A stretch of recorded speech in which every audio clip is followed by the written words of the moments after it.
And I said, three things have to happen for me to buy my first Bitcoin. And number one, Bitcoin has to get to or close to 100 million wallets, because therefore there would be a network effect and it would have an exponential expansion. Second thing I had to get comfortable with was regulation. I had to believe that the United States wouldn't ban Bitcoin or do something nefarious to Bitcoin.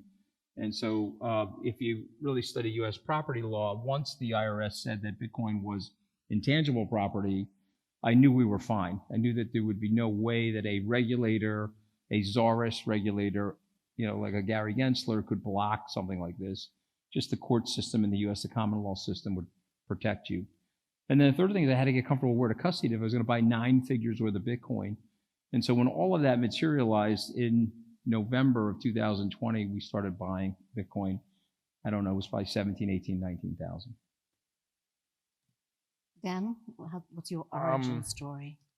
So, yeah, I was in the money management business for 25 years, the traditional world, and lots of opportunity in the 90s and 2000s. And I frankly got, I think, a bit stale, so I had decided just to stop. And the Dean Amu's book, you had, Jan Pritzker's book, and just a lot more varied, but also a lot more in-depth analysis from the pundits and podcasts, and it's a very lively community. So it was easier to understand, in a sense, if you did the work, you didn't have to do everything on your own. What's that? Proof of work. It's exactly right, and that applies to everything. I mean, it's remarkable how much that applies to everything. Mm-hmm. So I, did the work, and I thought, oh my goodness, this is like, a truth mechanism. It's a ledger, a permanent ledger. It can be applied to everything. And, as a macro guy, you're looking for normally changes in liquidity or central bank policy. But in this world, Metcalfe's law is more important than, earnings. And that was also something a little bit difficult for me to switch my mind to. So the network, your 100 million wallets. Of digital assets. And he had it at 1998, this is a year ago. And I think you said in that presentation, I remember very vividly, that there was a 4% adoption. And so if you were tracking it to Web 1, this would be 1998. So just think of what happened to Web 1 from 1998 to 2024. And so I guess, where are we now? Are we 5%? Yeah, maybe 6%? Yeah, maybe 5-6%. Yeah. I mean, the point, I think, was that in the following 10 years, from 98 to 08, the adoption of the internet grew 6 times. And so if you're, let's say, placing bets or investing in the space, you have nice macro wind at your back. You have at least a 6x, so you're not fighting the other way, right? I think the old world is really contracting on itself. You look at the number of hedge funds, just as an example. I know they manage about $3 trillion, but in the early 90s, it was just maybe 100 billion or a few. Was Skybridge sucked, but then he met FTX and it got even worse. I mean, I think that was the title of it. And so the New York Post had me in a boat sinking. You know how they do these caricatures in the tabloids? And so I looked like Tyrion Lannister from the Game of Thrones, and I was like sinking in the SS Mooch, and I was an imbecile again. And I stayed in everything. And there's young people in here, so I'll give you a couple of lessons from 36 years on Wall Street. I stayed in everything. I let Sam Bankman-Fried buy 30% of my business.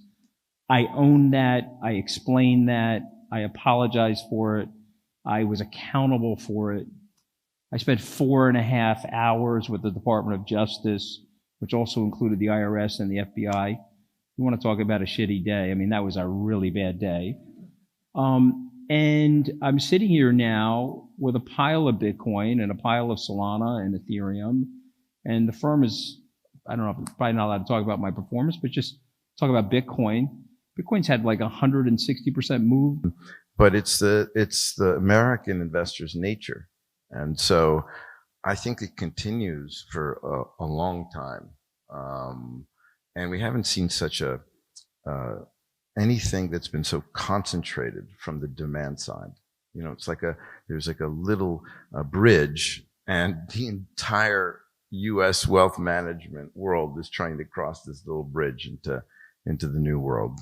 So drilling down on that a little bit, yes, the ETFs are huge material for flows, but what is the motivation for wanting the ETF in the first place? Why do they want to cross that? Yeah, I think it's just simple.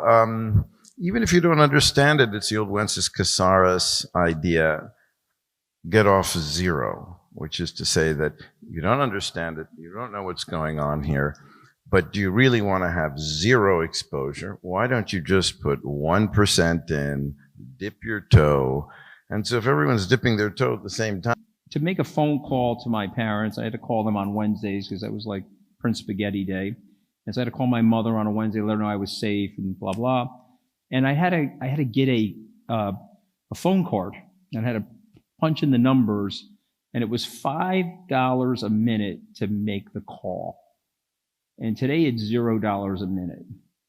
You're transacting with your bank, and I don't know what they're charging you, or maybe you have a lot of money in your bank so they're not charging you, but the average person is either unbanked or they're getting hit with a lot of fees.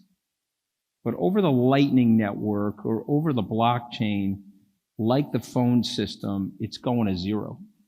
And if you don't see that, okay, but I want you to see it because that's where the future is going to be. The same way in 1985, the future changed as a result of the innovations related to the internet. And Steve, Anthony, is that what your clients see? You explain it to them like that? No, most of them are still mad at me. No, they're saying, right? So he's our chief investment officer, and so he wired Robbie $10 million. Skybridge was the first outside money into the BlackRock Bitcoin Trust prior to its application filing for the ETF. Well done. And yeah, but I'm not patting ourselves on the back. I'm just telling you, it was at the bottom of the market. Nobody wanted it. BlackRock was defensive. It is the largest ETF launch in the history of BlackRock. And they are ETFs, I think. No? I'm sorry? In the history of ETFs. Yeah, in the history of ETFs. I'm sorry, yeah.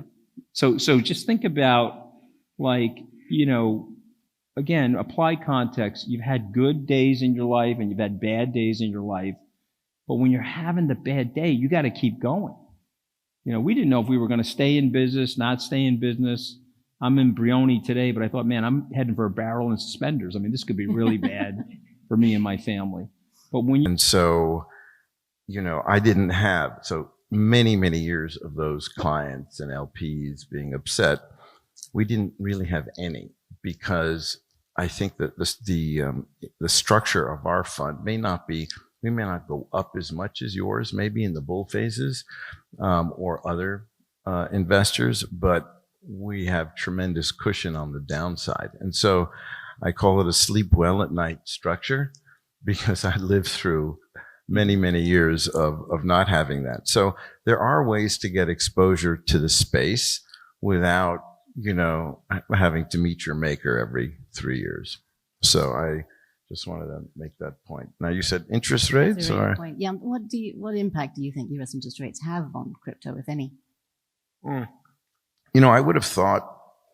Well, it's remarkable that the short rate is 5% and that we just hit an all-time high on the Bitcoin. I think that almost nobody would have suggested that that was possible, because.